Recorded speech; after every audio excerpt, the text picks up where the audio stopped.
Today we're here with Paul Cartwright. Paul has done a number of things with us, but the thing that I want to talk about today is going back to Cobra Kai. And you were one of the few people that did it remotely because most people were pulled into the studio. And we also added a last minute character and switched some things up.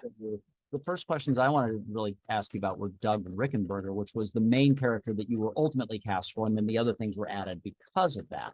Doug Rickenberger is somebody who's been in at least two or three of the seasons, but he never had a speaking role, or if he did, it was like so minor that there was no reference that we had to go on. How'd you approach, like, here's my base character I'm going to start with?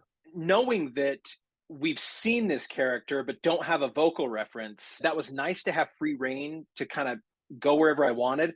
And for me, I typically like to start at my own core bass voice because that's the best place to start from, because then I can add to and shift and stack on whatever I want from there. Seeing, the reference for Doug and then kind of reading through some of the lines and seeing that he has kind of a unique quality to his delivery made me think a little bit more about character. And so sticking with my core vocal quality, I just decided to add a little bit of flippancy, tossing it to the wind, kind of, hey, here we are, here's what's going on, here's what I'm doing, hey, let's have fun with this.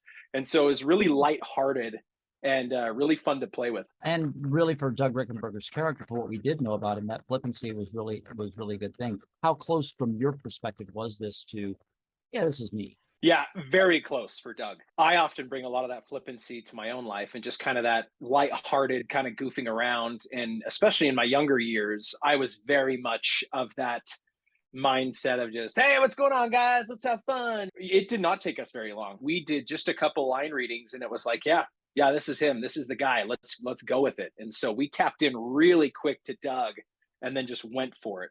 Given that this is such a recognized franchise and is really hot right now, did that put any additional pressure? Did it mean nothing? Because not everybody knew their character until they got into session. So it wasn't until the day of the recording that I knew it was for Cobra Kai. Mm-hmm. And so at the time it was just like, hey, Paul, we've got this voice that we want you to record. Here's the booking session. And I was like, great.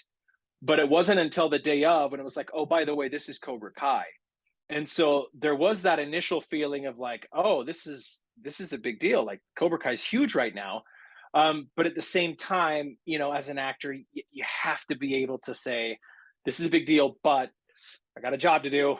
Let's tone it down. Let's be careful and make sure that we're performing as we should and not letting the hype of a project get in our heads. One thing I was thinking about, Doug, I'm talking to Doug. I'm speaking to Doug now.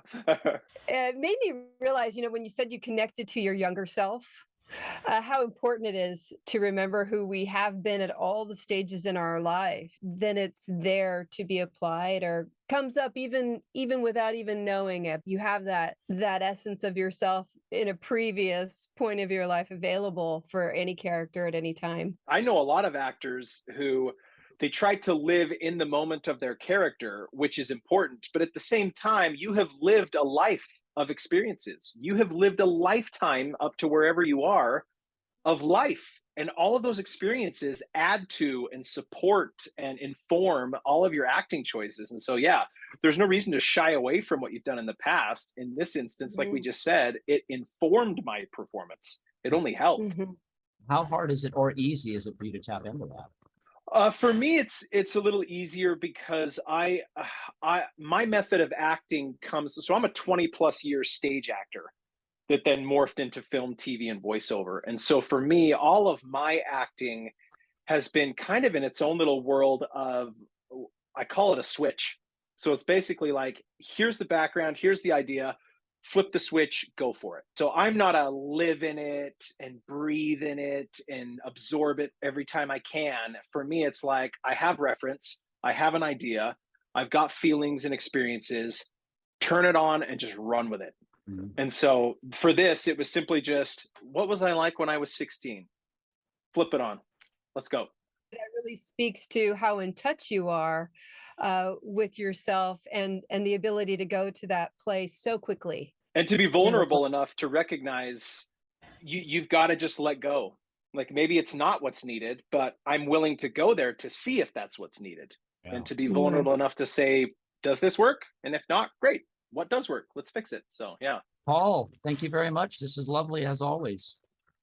As always.